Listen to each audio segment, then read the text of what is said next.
మీరందరూ పోలీస్ అధికారులు స్పష్టంగా అర్థం చేసుకోండి.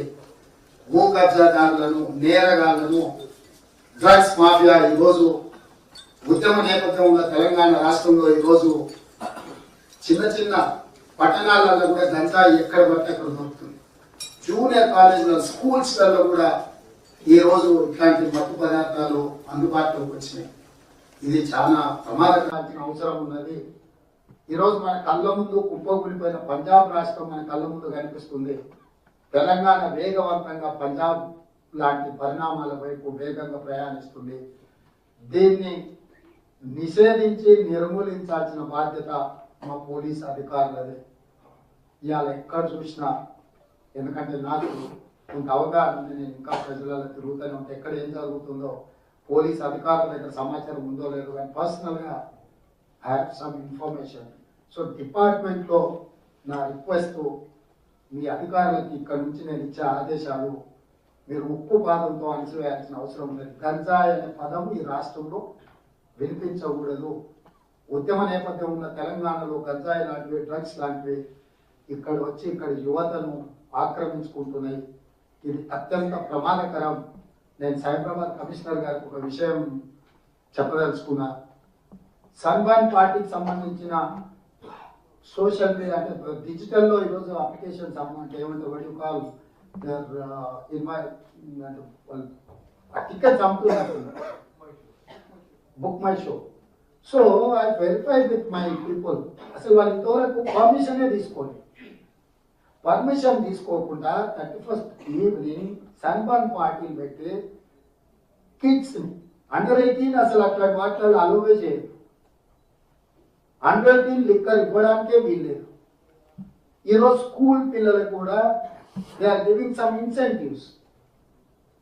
సో అసలు ఆ బుక్ మై షో ప్లాట్ఫామ్ ఎవరిది? ఈ సన్బర్న్ ఈవెంట్ ఆర్గనైజ్ చేస్తున్నది ఎవరు? డిజిటల్ చెప్తున్నా అంటే గతంలో నేరగాళ్ళకి ఒక విధానం ఉండేది, ఇప్పుడు సైబర్ క్రైమే బిగ్గెస్ట్ టాస్క్. ఎందుకంటే సాంప్రదాయబద్ధమైన నేరాలు అంటారు కదా, ఆ నేరాలు ఇప్పుడు మొత్తం కంప్లీట్గా సైబర్ క్రైమ్ వైపు వెళ్ళిపోయింది.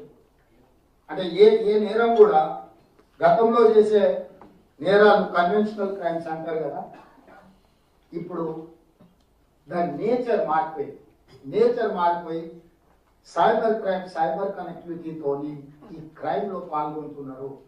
సో మీరు సైబర్ సిస్టమ్ని ఏదైతే వాడుకుంటున్నారో వాళ్ళ బిజినెస్ కానీ లేకపోతే వాళ్ళ క్రైమ్కి కానీ, ఇది ఇంకా స్ట్రెంథెన్ చేసుకోవాల్సిన అవసరం ఉన్నది. దీని మీద కూడా మీరు అందరూ పోలీస్ అధికారులు ప్రత్యేకంగా ఫోకస్ పెట్టుండ్రి.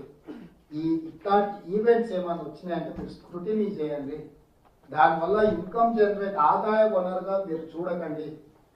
అవి ఎలాంటి కల్చర్ని మన దగ్గర ఇంజెక్ట్ చేస్తున్నాయి, మన యంగర్ జనరేషన్ని ఏ విధంగా ముందుకు తీసుకెళ్తున్నాయి. హుక్కా సెంటర్స్ కానీ, పబ్లలో జరిగే వ్యవహారాలు కానీ, లేకపోతే ఇట్లాంటి సన్బర్న్ పార్టీలు ఆల్మోస్ట్ గోవా, మహారాష్ట్ర, కర్ణాటక బ్యాన్ చేసింది, క్యాన్సిల్. ఇంతకుముందు గోవా ఇచ్చిన దాంట్లో జరిగిన ఇన్సిడెంట్ అండ్ యాక్సిడెంట్స్ తోని గోవా గవర్నమెంట్ బ్యాన్ చేసింది, మహారాష్ట్ర గవర్నమెంట్ పర్మిషన్ ఇచ్చి క్యాన్సిల్ చేసింది, అండ్ కర్ణాటక గవర్నమెంట్ పర్మిషన్ ఇచ్చి క్యాన్సిల్ చేసింది. దీని గవర్నమెంట్ను పోలీస్ ఆఫీసర్స్ వాళ్ళని ఇన్వైట్ చేసి వెల్కమ్ చేస్తుంది తెలంగాణ రాష్ట్రంగా. I don't know what is their idea. కానీ ఇప్పుడు వాళ్ళు మరి మీ దగ్గరికి పర్మిషన్కి వచ్చిందా రాలేదా? According to my information there is no such permission for Sunburn party, but they selling the tickets and they are collecting money from normal people. So ఇట్లాంటి విషయాలు మీరు కఠినంగా వ్యవహరించండి. ఎంత పెద్దవాళ్ళైనా, ఎంత వాళ్ళ బ్యాక్గ్రౌండ్ ఏమున్నా ఎవరిని స్పేర్ చేయాల్సిన పని లేదు. మీకు ఎవరు మాట్లాడినా ఎవరిని వదలాల్సిన పని లేదు. ప్రభుత్వం సంపూర్ణంగా పోలీస్ అధికారులకు, గంజాయి ముఖ్యంగా ఏఓబి ప్రాంతం నుంచి ఎట్లా ట్రాన్స్పోర్ట్ అవుతుంది, ఏమవుతుంది, మన దగ్గర పండించేది తక్కువ ఉండొచ్చు కానీ వినియోగించేది ఎక్కువైంది. ఏఓబి ప్రాంతంలో నుంచి మన ప్రాంతానికి గంజాయి ఏ రకంగా వస్తుంది ఏందనే దాని మీద కూడా మా పోలీస్ అధికారులు లా అండ్ ఆర్డర్ కంట్రోల్ చేయడం ఒకటే కాదు, ఈరోజు ప్రతి జిల్లా ఎస్పీ మీ ప్రాంతాలలో మండల స్థాయి చిన్న చిన్న పట్టణాలలో కూడా కాలేజీలలో ఇది ఎక్కువగా వినియోగిస్తున్నారు. మీరు ప్రత్యేకంగా అధికారులను నియమించండి, సమాచారాన్ని సేకరించండి. ఎవరున్నా కూడా ఎవరిని వదలడానికి వీల్లేదు. ఫైనల్ గా నకిలీ విత్తనాలు, ఇది టెర్రరిజం కంటే ప్రమాదకరమైనది. 6 కాళ్ళు కష్టపడే రైతుకు నకిలీ విత్తనాలు అమ్మడం ద్వారా ఈ రోజు రైతు ఆత్మహత్యలు జరుగుతున్నాయంటే కారణం ప్రధానంగా నకిలీ విత్తనాలు. నకిలీ విత్తనాల వెనకాల ఉన్న కార్పొరేట్ కంపెనీ వాళ్ళు కింద సేల్స్ కోసం ఎవరినో ఏజెంట్ని అపాయింట్ చేస్తాడు, వీడు ఏదో విత్తనాలు అమ్మేస్తాడు. మీరు ఆ కంపెనీ మీద కేసు పెట్టకుండా ఉంటే వాళ్ళ లాస్ట్ పాయింట్ లో కేసు పెడుతున్నారు.